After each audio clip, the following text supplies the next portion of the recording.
And there's no indication that the answer to that is yes. I disagree. I think there is evidence for this, and the reason I say this, at the moment it's anecdotal evidence. Now, anecdotal evidence means that the people themselves who've had these experiences have described things they couldn't know anything about unless they had been somewhere else. Now, what you're going to say is, has this been tested scientifically? Yeah. And the answer is, not yet. The danger with anecdotal evidence is that if we're going to accept anecdotal evidence of the type Peter describes to make the decision about whether we believe in the reality of something or not, we have to believe in angels, fairies, leprechauns, ghosts, you name it. Now, hold on a moment. This is a terribly interesting debate. Yes, hold on. There's a lady over here. Yes, madam. I sympathise because nearly 11 years ago I was at the point of death, and in fact I was considered on medical records to be a resurrection, is how it was written. And hold on. You can put that on someone's medical records? Well, I don't know, exclamation marks are on the records, and when my case is talked about to the medical students at St George's Hospital, they say there is no explanation. What had happened to you? It was a resurrection. This is family viewing, but I was crushed emptying rubbish at the skip. So I was completely crushed and broken. In one of those mechanical... yes, grabbers came down and crushed me with the rubbish. And so there was obviously no hope. I was completely crushed. And there are three things I would like to say. One is that I didn't rise up to the ceiling. I went somewhere else. Nice place? Neither nice nor nasty. I was met, if you like, though it's so difficult to put these things into words, by a reception committee. There was a woman, I know it was female anyway, put her arms out towards me, and I realised that if I responded, I knew that was death. That not death, but I couldn't get back again. And she suddenly realised that it was wrong, and she looked horrified and beckoned everybody away. They receded. I then came back into intensive care, but I wasn't in my body, and I travelled around, and all my senses were, everything was very noisy, so whispers were incredibly loud, and I smelt a terrible smell of smoke, and I couldn't think what the smell of smoke was.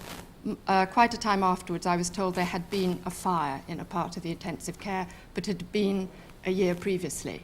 So that is something strange.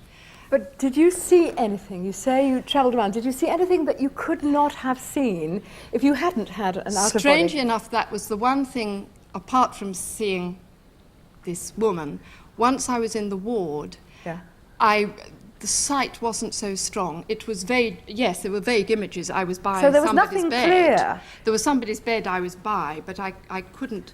It was vague. What I heard was the conversation going on, but it was a whisper because this was somebody. So, Steve Donnelly, this still wouldn't act as evidence for you, then? I think it's important to realise as well that we're all very good at visualising scenes from different vantage points.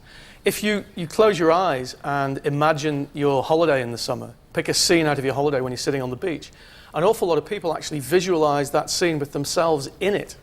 So we have an innate capability. In dreams, we sometimes see ourselves from another vantage point. We have the capability to see from other... Some of these experiences are very unpleasant. I wonder if I could just talk to Jenny Chislett, who I know has had an experience like this.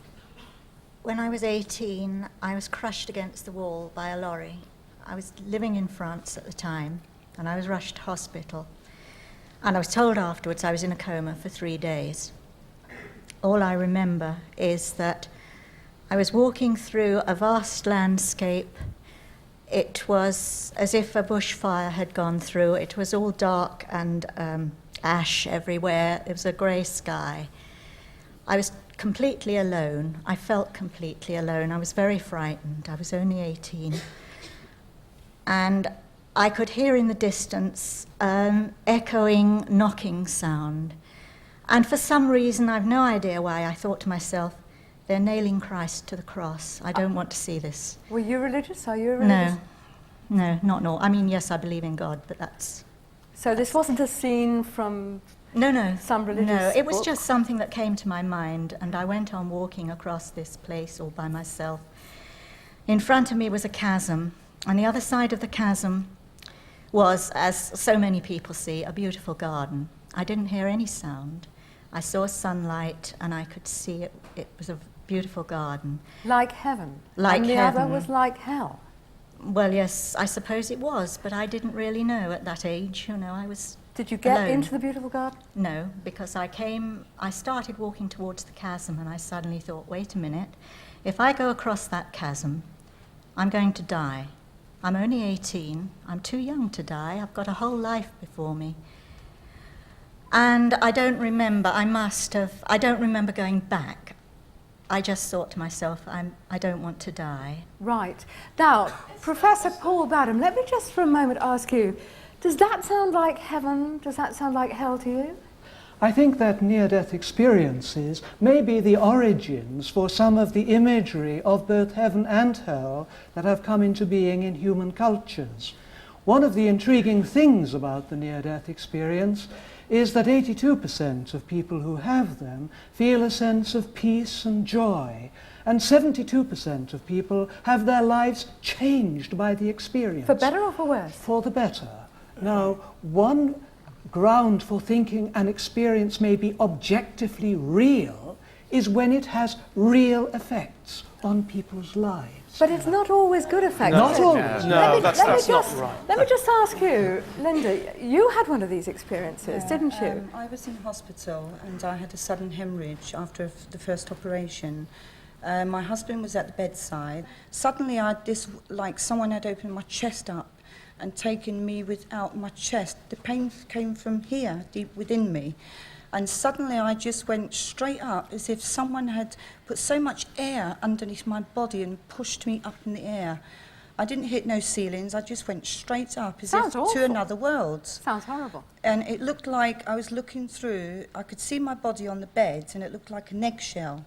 And it felt like I was aware of the nurses around and I thought, please don't touch me because I'm going to break. I had this terrible sensation that the whole arms and legs would just dismantle on the bed. This sounds a very frightening experience, isn't It was scary for me because I was aware that this eggshell was on the bed, it was empty, the contents had gone. I was up above the bed and it felt like someone put a very thick sheet of glass between the world and me. And I could see, I could feel, and I had fear. I had this terrible fear. And then right after that, then there was no pain when I went out the body. All the pain went. Prior to leaving the body, I had terrible pain. There was no pain. I felt peaceful. I was quite happy, except all of a sudden, all my children came running towards me, and there was a tunnel. And the children were all running towards the tunnel with all their arms out towards me, but my youngest disabled child was not there. And I remember thinking, where is she? Why is she not here? She should be here. There has got to be something wrong.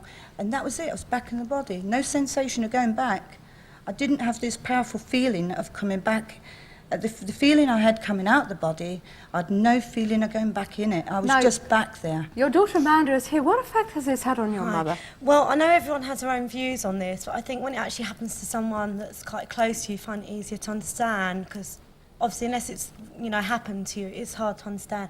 I find that my mum's totally changed now as a person. She's acquired a fascination for death.